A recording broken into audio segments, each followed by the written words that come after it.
I'm LaTresa, and I'm Jim's youngest daughter. Even though my sister and I probably would argue on who caused the most gray hairs for my dad, I have to say I probably won that contest. Many of you probably know me as Trosh, though. And no, that doesn't mean trash in Spanish, as my sister used to tell me.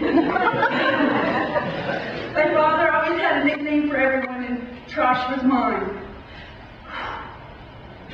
Whoa. Okay. My father had two great loves in his life. One is my sweet, beautiful, strong, wonderful mother. My mother and father went on the first date when my mother was 15 and my dad was 17. And they've been together ever since. Now, my father's second love, can you guess? Football. So when I was growing up, people used to ask me, what was it like growing up with Coach Stroud?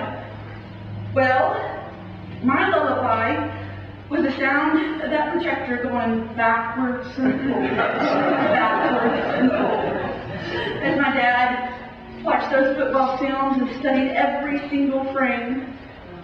And Friday nights, whew, they were so full of excitement as we got ready to go to that football game. And I still remember the butterflies in the pit of my stomach as my mom and I would walk into the stands to find our seats.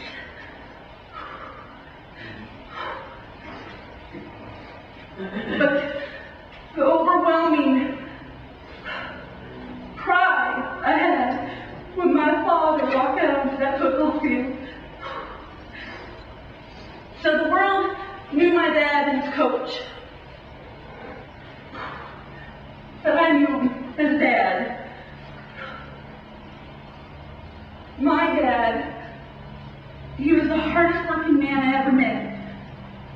Every decision he ever made was based on how he was going to care and support for his family.